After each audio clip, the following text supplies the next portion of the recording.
Voy a poner esta tarea. Sí. ¿Cuál creéis que es el fin último de la educación? Porque quiero partir de ahí para luego ver lo que vamos a ver, porque si no, como que no tiene mucho sentido. Así que si queréis, lo habláis con el compañero y decís una frase o unas palabras y ya sitúo yo lo que yo creo que es, ¿vale? Venga, hablad. Así es, más animado. Sí.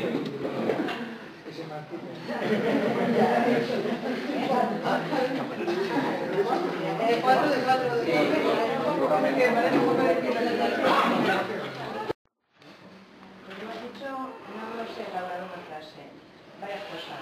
Emancipación feliz, puente a la libertad o la liberación. Vale. Ah, venga. Si hemos dicho ser personas y ser felices. Vale. Ya está. Hemos dicho formar personas que sean críticos y sean empíricos. No. Eres el mismo tipo, ¿no? ¿Y vosotros? Pues formarnos en la materia o el que a nosotros nos gusta. O dar los hijos. Vale. Bueno, básicamente yo concluyo dos cosas de lo que habéis dicho. Uno, la formación integral de la persona para todos los ámbitos de su vida. En eso más o menos lo habéis dicho todos, ¿no? De una manera o de otra.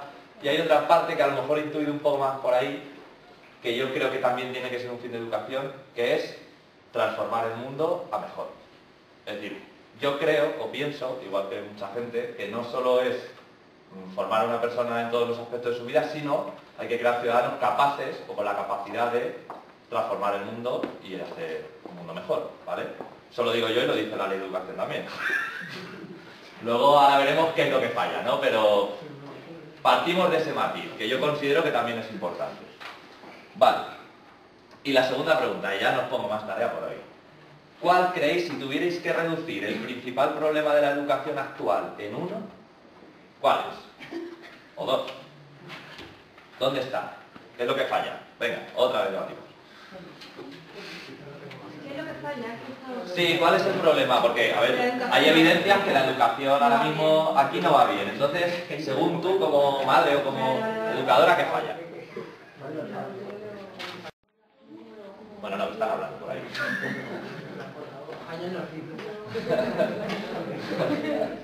Ya, segura. A ver, vosotras. Pues hay una palabra que no me sale, me mandaron un vídeo buenísimo y es, ¿no?, como intentar hacer el mismo patrón de todos los seres humanos, que sigan la cadena capitalista, consumista en este caso, o ¿no? el querer hacer el mismo modelo cuando cada persona es diferente. Como una educación de talla única o café para todos o algo así es lo que quieres decir, ¿no? Vale. Pues hemos dicho varias cosas. Desde el el rol en el sistema general y luego autoritarismo, adoctrinamiento, que está orientado hacia el mercado, los métodos no consideramos que son los adecuados. Vale. De todos esos, ¿cuál creéis que es el más? Pensad, ¿vosotros? Es un poco el enfoque, no profundizar y darlo todo con la ligera. Por eso. Repítelo, que es interesante. El enfoque de hacerlo, sino no profundizar, sino hacerlo todo dándolo por hecho. Vale, sé lo que quieres decir. Es decir, que en vez de enseñar algo bien, como que lo damos por hecho, lo escribimos y ya creemos que está aprendido y pasamos a otra cosa. Vale, muy interesante. ¿Y vosotras y vosotros? Pues es que son un poquito de tiempo. Ya. Pero, Me ha gustado. pero quizá también se ocurre que pudiera ser que se mira mucho el resultado y no cómo se llega a él. Y hay diferentes formas de llegar a ese supuesto resultado, claro. Y no sé, está todo muy homogéneo. Y solo de una forma que es la de la escuela tradicional. Vale, sí. Para lo que nos ha dado de tiempo. Sí. Va muy bien. Todo va progresando menos la forma de enseñar, a lo mejor también. Ahí la está. Vais muy, muy bien encaminados. ¿Vosotras? Eso es La evolución. Vale. La parte emocional. dicho de resultados, pero ¿dónde está un poco la inteligencia emocional? Formamos personas inteligentes, ¿no? Y autocrítica, ¿no? La parte, ¿no?, vivencial y emocional, la dejamos por el camino. Vale. Pues sí, por ahí van los tiros. Entonces, yo sitúo. Si yo tuviera que elegir qué cambio exactamente de la escuela para ir a la raíz del problema, porque ahora con la ley de educación sabéis que se están poniendo muchas tonterías. Digo tonterías porque es que está demostrado que es que no van a dar resultados, porque son como pequeños parches. No se va a la raíz de por qué tenemos resultados no tan buenos o no todo lo que nos gustaría en educación. Y principalmente el problema, según muchos autores, cosa que yo comparto, son los contenidos, la metodología y la organización escolar. Básicamente, esa es la tecla que yo considero, bueno, otros autores, el Pérez Gómez escribió mucho sobre esto, y Perrenot, y Zavala, y yo creo que esa es la tecla que habría que tocar y que habría que empezar a mover para que realmente mejoraran los resultados pensando en el fin que hemos dicho, no pensando en saber hacer un examen, sino pensando en vamos a formar ciudadanos en todo su ser y vamos a hacer que sean capaces de transformar el mundo. Entonces, si queremos eso, o cambiamos los contenidos, la metodología y la organización de la escuela, o todo lo demás no va a servir absolutamente para nada. Ese es el planteamiento inicial. Entonces, lo que yo os voy a contar hoy aquí son algunas ideas que se hacen, funcionan y que inciden directamente en esos tres aspectos. Me he explicado más o menos, ¿no? Observatorio Nacional de Convivencia 2008. 34%, esto ahora lo vais a corroborar vosotros. Dice que, según un estudio a nivel nacional que ha hecho Pedro Gruñola Nájera, el 34% de los estudiantes de secundaria, es decir, 1 de cada 3, si tuvierais otro compañero, uno de vosotros, no entiende la mayoría de las clases, no entiende prácticamente nada de lo que se está dando en la mayoría de sus clases. Dato número 1, que es como algo, ahí los contenidos está claro que están fallando. Y dato número 2, el 67%, es decir, si estuvierais ahí 2 de vosotros, no le interesa lo más mínimo lo que se está viendo en la escuela. Con lo cual, con esos dos datos, yo siempre digo que amar y aprender no se pueden conjugar en imperativo. Es decir, si una persona no quiere, la letra consangrenta eso era antes, pero ya no. Entonces tenemos que intentar conseguir que quiera aprender el alumno, la alumna, y motivarle de alguna manera, porque si no realmente no se va a producir un aprendizaje profundo, que era lo que decíais vosotros, sino que nos vamos a quedar en reproducir cosas y poco más, ¿vale? Entonces, por ahí van los tiros. Bien, otras cosas. La ley de educación. Solo voy a decir una cosa, tanto de las antiguas como de la nueva. Genial.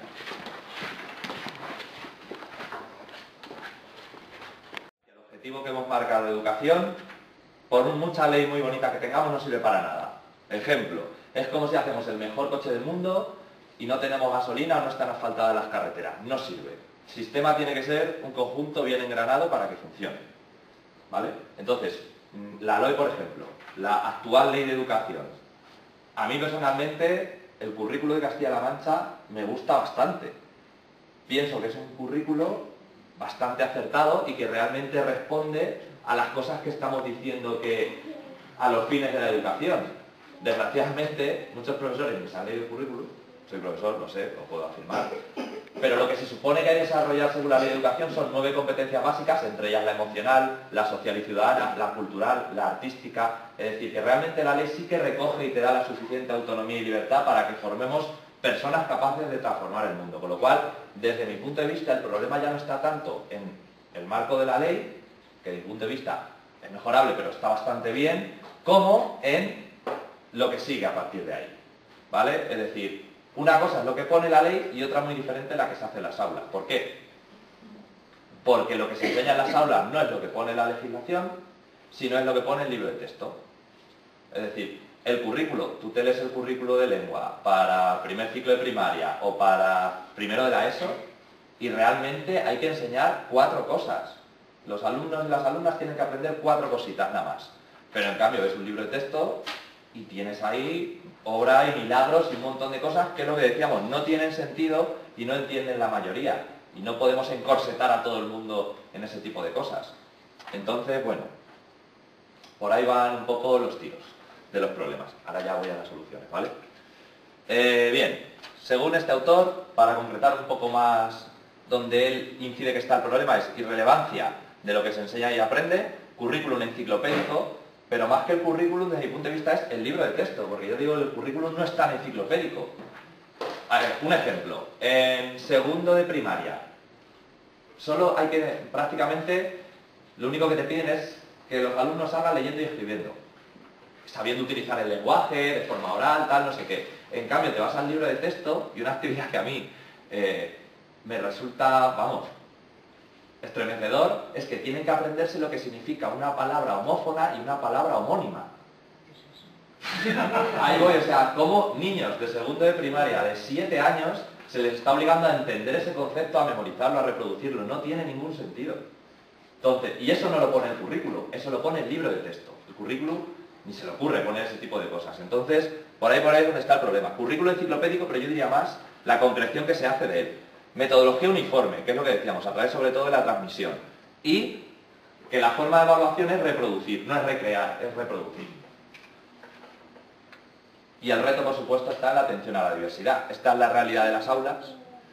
Entonces, no podemos pretender que todos vean lo que el profesor quiere que vean, porque cada uno está aprendiendo una cosa diferente. El 80% del aprendizaje es inconsciente. Entonces, los profesores tienen que aprender a jugar con todo eso y a saber manejarlo. ¿Vale? Bien. Hecha la introducción, ideas para trabajar. Yo os voy a contar 3 ideas. A nivel de comunidad, a nivel de centro y a nivel de aula. ¿Vale? Bien. Empezamos. A nivel de comunidad, macro. ¿Conocéis la ciudad de los niños?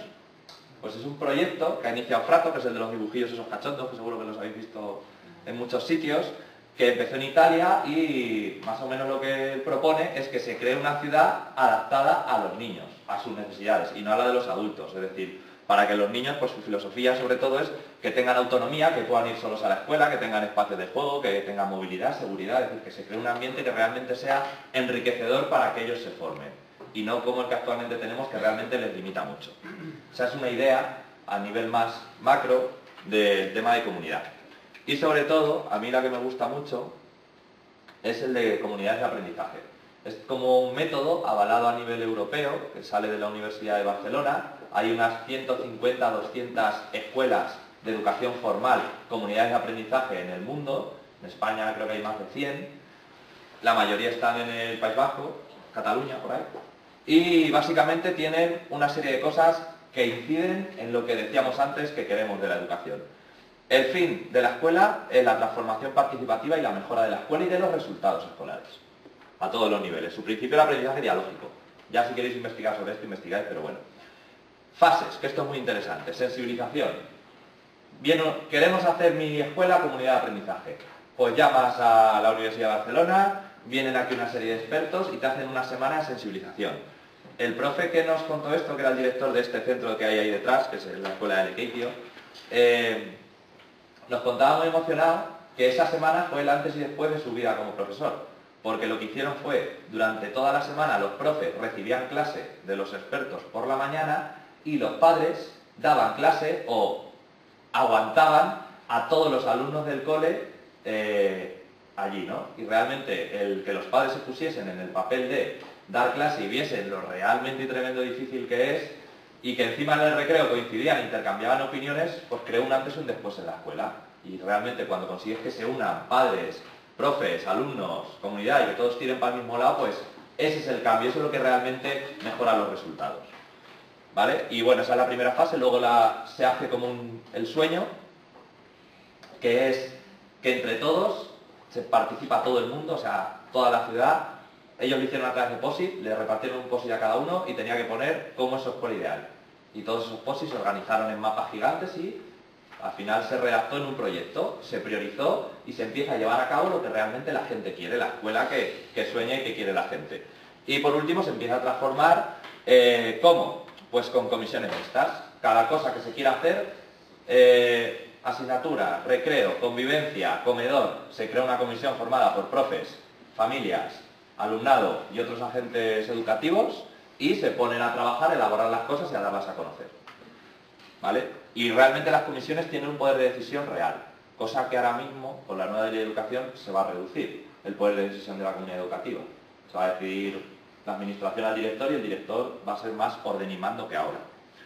Y por último, las metodologías que utilizan son grupos interactivos, que es los papis pasan a clase, se juntan en pequeño grupo con los alumnos, grupos de 4, 5, 6, es decir, cogemos una mesita, ponemos a 6 alumnos, a un adulto, puede ser voluntario. Ellos lo hacían con alumnos de secundaria, por ejemplo, padres, quien sea. Y el profe pone trabajo, el adulto solo dinamiza, no tiene que tener ni idea del contenido que están dando, solo dinamizar, apoyar, reforzar todo eso y realmente se aprovecha el 80, 90%, 100% del tiempo y los resultados son muy buenos. Solo suelen hacer 2, 3 horas a la semana y los papás pasan a la escuela, los niños lo ven con ilusión y realmente esa metodología funciona muy bien. Tertulias dialógicas. Según el informe PISA, el único predictor de mejorar los resultados que hay demostrado científicamente es el nivel sociocultural de los padres y de las familias. Hay un estudio que es cuanto más libros tiene una familia en casa, mejores resultados obtiene. Es directamente proporcional. Entonces, una de las cosas que intenta la comunidad de aprendizaje es potenciar eso. No el hecho de tener más libros, sino el hecho del capital cultural de la familia.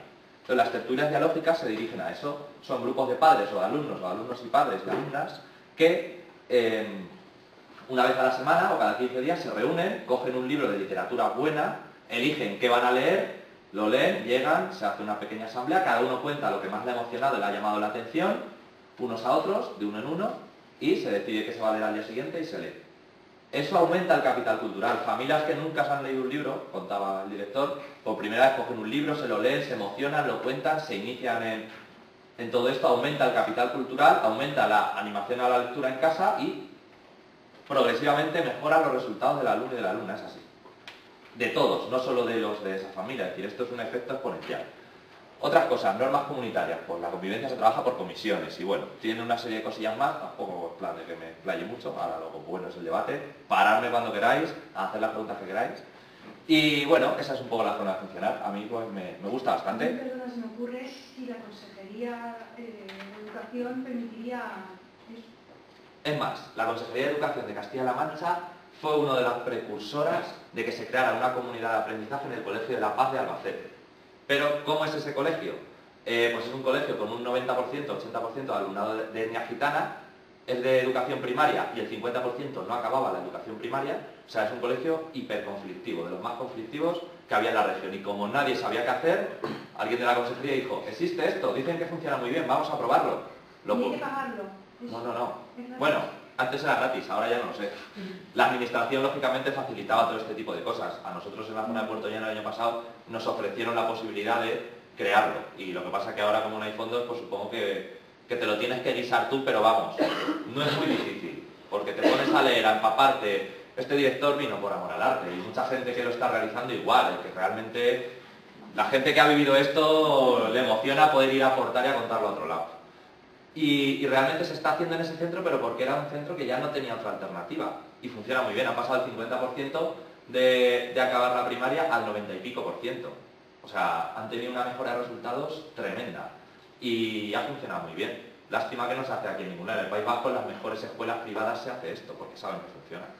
Entonces, bueno, poder sí se puede hacer y la administración siempre te lo va a facilitar, por lo menos la anterior. Y yo creo que la de ahora también, porque el centro tiene autonomía suficiente para hacer esto si quiere. O sea, que no hay que tampoco pedir ningún permiso ni nada. Es más una forma de trabajar. ¿Vale? Bueno, pues ya está. Todo a nivel de comunidad es una idea, desde mi punto de vista, muy interesante y que realmente está demostrado y avalado que los resultados mejoran. Es más, el ponente que vino dijo, si alguna cosa lo que os digo es mentira, me denunciáis que la Unión Europea os va a pagar un pastón. Tengo prohibido decir algo que no esté demostrado científicamente. Es verdad, y esto es así, funciona. Bien. Hola. Hola. Organización escolar. Algunas ideas de... Bueno, tenemos un cole ISTI Educación Formal. ¿Cómo mejoramos la organización escolar? Pues estas son igual, algunas experiencias que se realizan aquí en Castilla-La Mancha, en algunos centros de secundaria, que han mejorado sus resultados mogollón. Y una de las claves es esta. Orden y mando del proyecto educativo. ¿Quién manda en un centro educativo ahora mismo? Os lo he dicho antes, el libro de texto. ¿Quién tiene que mandar? Un proyecto educativo creado por la comunidad, con unos objetivos y una forma de trabajar. Entonces, eso es fundamental. Esa es una pregunta. Antes has comentado, por ejemplo, la palabra homónimo que tenían que aprender los niños porque venía en el libro y no en el currículo. El libro no se tiene que adaptar al currículo y si no se adapta, por ejemplo, en ese detalle no admitirlo. ¿Pero quién no lo tiene que admitir? No, El maestro. El maestro. Entonces, si el maestro le parece bien ese libro y esa editorial, tiene libertad de cátedra y autonomía para ampliar el currículum y para adaptarlo como considere. Entonces, el problema ahí está en ese filtro, en ese escaloncito. En fin, también ahora, lógicamente, es todo complicado. Es decir, yo cuando he querido elaborar una programación didáctica y unas unidades didácticas para todo un año,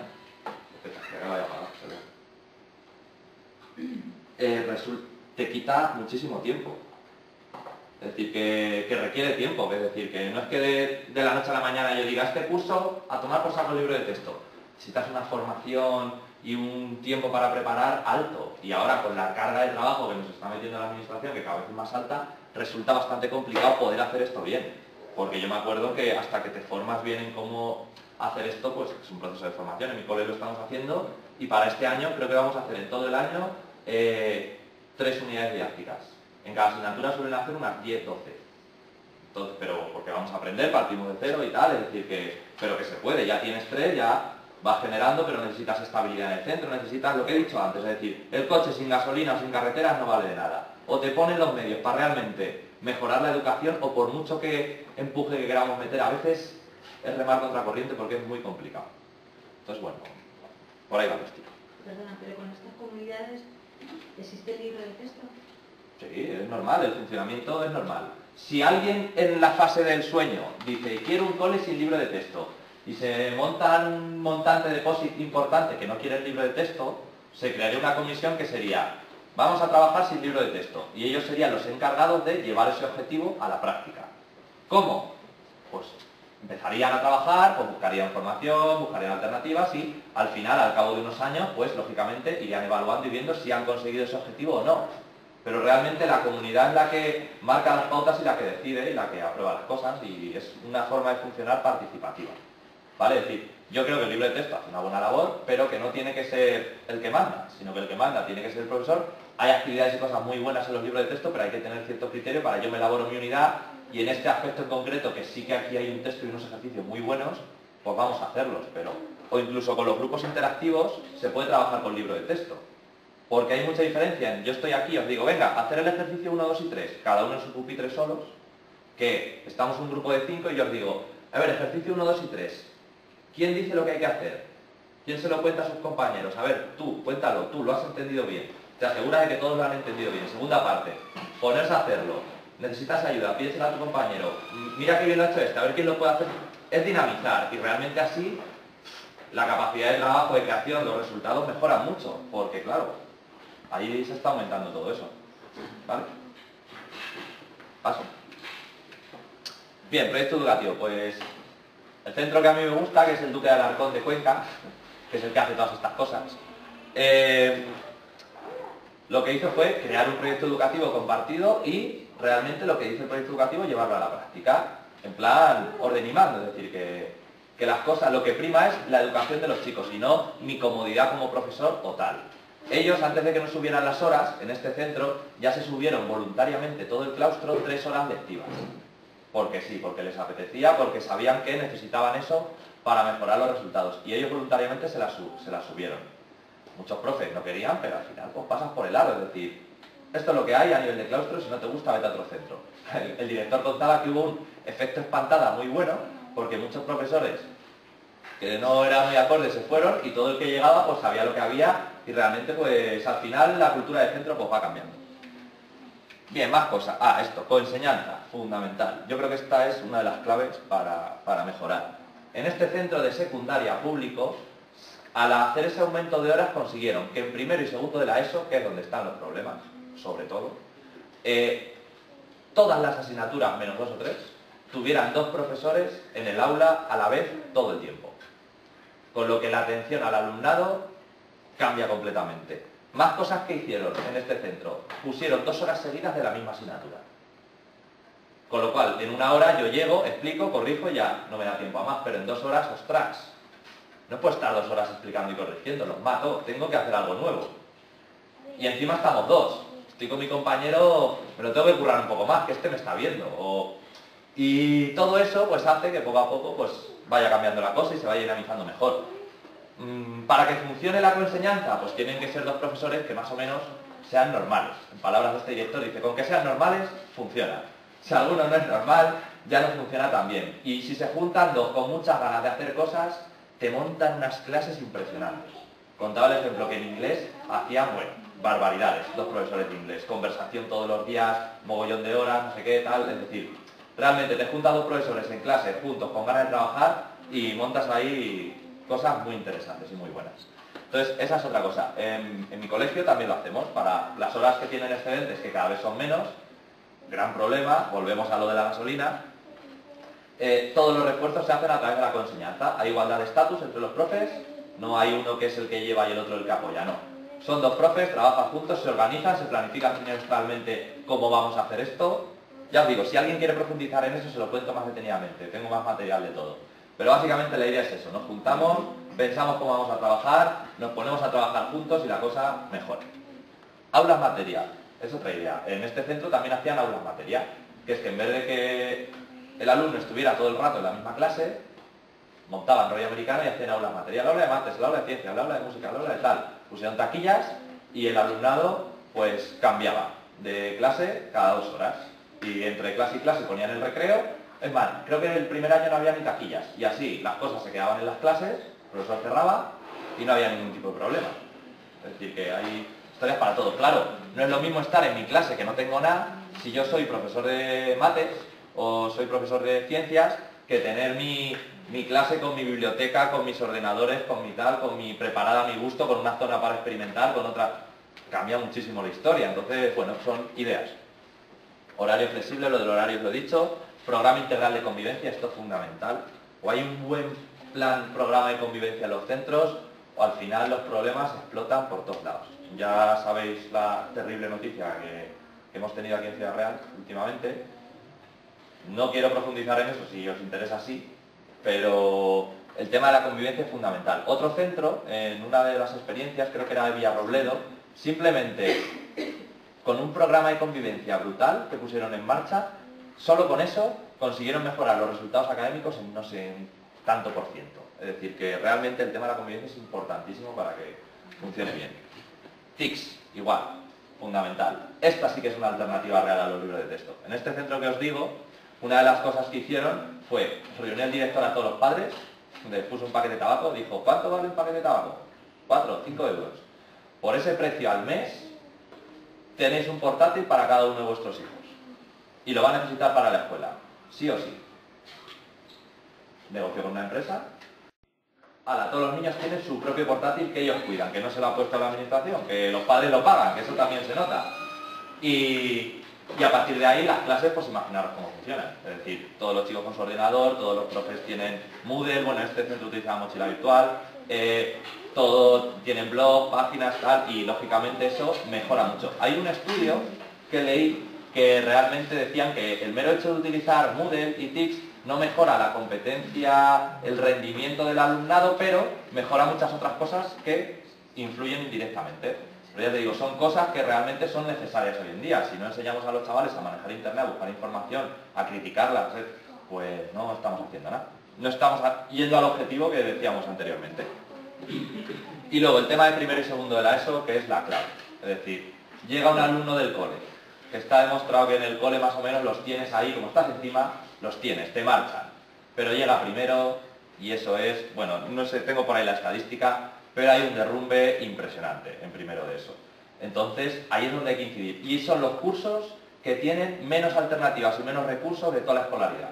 Dices, los cursos más complicados, los que menos recursos tienen. Así que o metemos ahí cosas, yo me acuerdo del centro donde está el año pasado, todas las clases proyector menos las de primero y segundo de eso. Pues así, es decir, que o se meten ahí recursos o llega un chaval, fracasa en primero y ya coge un rol, una dinámica, un tal, que es muy difícil de remontar. Entonces ahí hay que poner las tintas. En este centro que hacían, primero y segundo de eso, le meten ámbitos, que se puede legalmente, en vez de tener las 11 asignaturas, las dejamos en 6 y juntamos ámbitos, científico-tecnológico y lingüístico. Y así hay menos profesores, tienes un control más alto, encima en este centro que eran 2 profesores, pues el control sobre el alumnado y la tutorización es mucho mayor, con lo cual no van tan mal, los tienes más encima, consigues mejores resultados. Y bueno, de organización escolar estas son así algunas ideas. ¿Preguntas, dudas, aclaraciones? ¿Paso? Bien, y lo último, metodología y contenidos. A ver, elaboración de unidades didácticas contextualizadas, es lo que decíamos. No podemos coger el mismo libro de texto para toda España y pretender que todos vayan a aprender igual. Cada profesor tiene que conocer sus alumnos, su contexto, sus necesidades, sus intereses y adaptar las unidades didácticas a eso. Si no, realmente no se va a producir aprendizaje. Y seguir una serie de normas y de secuencias didácticas, como la fase de generalización, que no se mete en casi ningún lado, y pues cosas que son necesarias si realmente queremos acabar con los problemas que decíamos al principio que tenía la educación. Luego, metodologías de trabajo. Pues estas, que están demostrado que generan mucho más aprendizaje, son las que menos se utilizan. Yo en el trabajo fin de máster hice un estudio así de a ver cuánto tiempo se utilizaban estas metodologías en aula y muy poquito. En algunas asignaturas más, por ejemplo, tecnología en secundaria, utiliza mucho el trabajo por proyectos. Sorprendentemente, los resultados en tecnología de muchísimos alumnos son buenísimos y en todas las demás materias la cagan. Pero en tecnología y en educación física van genial y en todas las demás la cagan. Muy malos no tienen que ser, es decir, pueden. Está fallando es que no se les está dando la vía, la forma de trabajar que necesitan. En fin, aprendizaje... ¿Puedes explicar en qué consiste? Sí, claro. Aprendizaje...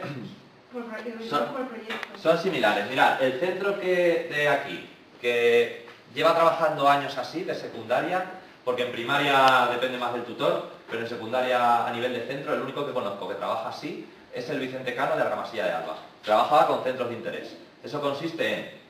Se hace una especie de asamblea con el tema más o menos que hay que trabajar, los alumnos deciden qué contenido quieren elaborar un proyecto de investigación o un trabajo o lo que sea, y a partir de ahí el profesor elabora una secuencia, le da las pautas al alumnado para que lleve a cabo ese proyecto y el alumnado la lleva. Ejemplo, ¿cuál es el proyecto?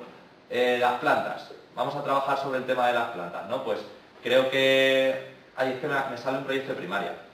Estudiaron las plantas a través de los gusanos de seda, porque a uno le gustaban mucho los gusanos de seda, venga, pues vamos a aprovechar los gusanos de seda. Y cogieron y por grupos hicieron una especie de proyecto de experimentación en el que pues estudiaron el tema de la nutrición, no me acuerdo muy bien cómo era, pero a partir de ahí el profe va desarrollando los contenidos que quiere, partiendo de un centro de interés y dándole autonomía al alumnado para que investigue, coja información, la relabore, saque sus conclusiones, las exponga al resto de la clase, las debata y de ahí sale la nota. No de memorizar algo y reproducir en un examen, sino de yo investigo, recreo y expongo mis conclusiones. No sé si me he explicado. Sí. Más o menos. Vale. Aprendizaje cooperativo. Hay muchas técnicas, pero básicamente se aprende en grupo, hacemos grupos y les obligamos de una manera o de otra a que tienen que colaborar y ayudarse entre ellos. Y la nota es compartida o, como lo que hemos dicho, con grupos interactivos o de alguna manera tiene que haber interacción y interacción positiva entre el alumnado y se tienen que ayudar a preparar las tareas, los exámenes, tal, lo que sea. Aprendizaje-servicio. Esta es muy interesante porque implica a la comunidad. Esto es como aprendemos haciendo un servicio a la comunidad. ¿Cómo se hace esto? Hola. El profesor elige un tema, ya digo, de cada uno de estos tengo 20 diapositivas más, pero el tiempo es el que hay. El profesor elige un tema, por ejemplo, vamos a mejorar la salud de nuestros mayores o vamos a conseguir que haya más donaciones de sangre en la ciudad. Entonces, a partir de ese tema, el profesor elabora una especie de proyecto y el alumnado se implica directamente en realizar ese proyecto. Por ejemplo, el del banco de sangre lo hicieron en secundaria, dentro de biología, y el alumnado elaboró un proyecto, fueron a elaborar una campaña publicitaria de los motivos de por qué es bueno donar sangre, de tal, estudiaron el tema de la sangre, cómo iba, fueron a hacer entrevistas al hospital, fueron a hacer una serie de cosas, sacaron la campaña con todo el pueblo, ellos llevaron a la gente a donar sangre, evaluaron los resultados, la tal, no sé qué, y luego hicieron difusión para la prensa y todas esas cosas, y aprendizaje de proyecto es juntar, los alumnos aprenden y la comunidad se beneficia. Es decir, aparte que para los alumnos fue una manera de trabajar estupenda, les encantó y aprendieron muchísimo, porque fue un trabajo muy empírico, muy de campo y muy cercano, consiguieron aumentar las donaciones de sangre de la ciudad en un 40%. Con lo cual, aprendizaje-servicio es juntar esas dos cosas, servicio a la comunidad y aprendizaje del alumnado dentro de un proyecto. Es una manera de trabajar también muy interesante. ¿Qué más tengo yo por aquí? Rincones. Los rincones es como se trabaja normalmente o muchas veces en infantil, que es que hay un rincón para cada cosa, y esta dinámica de trabajar, algunos centros la han extrapolado a primaria, incluso en secundaria. Con lo que os decía de las aulas materias, o en primaria hay varios rincones con los aprendizajes más relevantes que tiene que tener el alumnado, rincón de experimentación, rincón de lectura, rincón de tal. Ahí tienen unas fichas y de forma autónoma el alumnado llega, coge su ficha, hoy me toca hacer esto, deja su ficha, coge, se pone a leer, se pone a hacer su experimento, hace, lo termina, hace sus conclusiones, mete la ficha, se lo manda por email al profesor o deja la ficha en su sitio, marca lo que ha hecho, marca sus resultados y se va. De manera autónoma se produce muchísimo aprendizaje, lo que pasa es que esto requiere un trabajo previo del profesor inmenso. Pero es otro de los métodos que también realmente funcionan y hacen que se aprenda muy bien. Y cambiar los métodos de evaluación, fundamental. Es decir, el hecho de reproducir de manera más o menos literal una cosa, para lo único que vale es para aprender a memorizar y reproducir. No te enseña otras cosas. Cuando tú aprendes de otra manera es cuando interpretas o reelaboras la información, pero no cuando reproduces. Y la mayoría de los exámenes, por comodidad, es así. Si se enseñara desde más o menos cuarto, quinto de primaria, que es cuando ya se puede dejar... A ver, si me explico bien. Una profesora de la Universidad de Granada hizo un estudio que a partir de cuarto, quinto de primaria ya el alumno está completamente capacitado para trabajar la lectura diferencial y crítica. Es decir, que ya tiene aprendida la gran mayoría de la lectura literal, que es, yo me leo una cosa, ¿en qué año nació Juanito? Voy, lo busco y lo pongo. La mayoría de las actividades son así. No son de reelaborar información, interpretar, sacar cosas, contrastar, no. Son de reproducción literal. Ese es el error. Las formas de evaluación tienen que ser más de reproducción, reinterpretación, crítica, y prácticamente esta profesora decía que a partir de esa edad ya todas las actividades prácticamente deberían ser de ese tipo. Pero hasta cuarto de primaria, incluso hasta bachillerato, sigue habiendo actividades reproductivas que no aportan tanto como las de reelaboración, inferencias, interpretación, ese tipo de actividades. Otros métodos de evaluación, el portafolios. Es como una especie de dossier donde el alumno recoge sus evidencias de aprendizaje y reflexiona sobre ellas. Coge sus trabajos y tiene que poner en qué trabajo ha aprendido más, o qué ha aprendido en este trabajo y por qué, y cómo aprendió y tal. Y se le hace reflexionar sobre cómo aprende y eso mejora su competencia en aprender a aprender.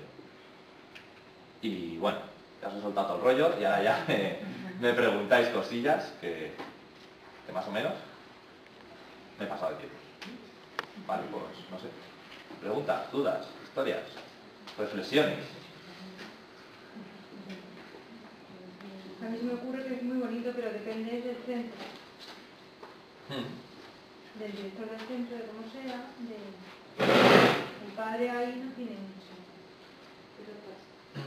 Hombre, los padres ahora mismo creo que tienen el 30% del voto para la elección del director.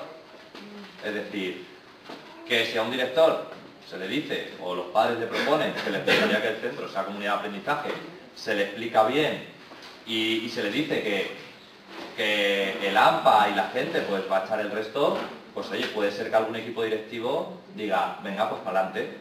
Puede ser, porque hay equipos directivos y yo la verdad, que yo tengo mucha suerte, o yo en todos los centros donde he ido, he dado con gente, equipos directivos fenomenales, súper implicados, profesores que se te cae la baba de ver cómo trabajan de bien. Es decir, que, ostras, con ese potencial que tenemos, falta un poco de liderazgo y de dinamización en este sentido, pero que hay profesionales de sobra para hacer estas cosas y muchísimas más. Más es que se hacen en muchos sitios. Entonces es cuestión de tocar la tecla para dinamizar estas cosas. Como papás, mamás, pues a lo mejor presionar, formar. La verdad es que muchos directores ni saben que existen estas cosas. La formación continua es un poco... si no tienes tu interés, como que no te llega. Entonces hay mucho desconocimiento también en estas cosas. Y luego una vez que lo conoces es como, ¿por dónde empiezo? ¿Qué hago? Y tienen que tener claro que esto es un proceso a largo plazo. El centro que os he puesto de ejemplo, el de Cuenca, tardó más o menos 6-7 años en hacer todo eso. Ahora, hay que saber que se tarda eso, hay que saber de, venga, me voy a poner en 4 años que dura mi cargo de director, quiero más o menos dinamizar y hacer esto. Y se puede, pero hace falta un liderazgo Los departamentos de orientación suelen ser buenos aliados y aliadas.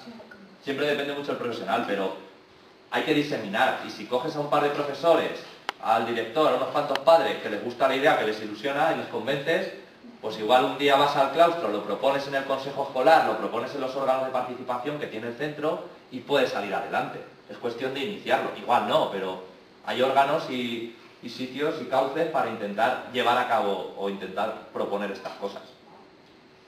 Y ya os digo, y siempre va a haber gente dispuesta a echaros una mano, a yo el primero de vente a tal y lo cuentas, pues yo voy, sí, esto es así.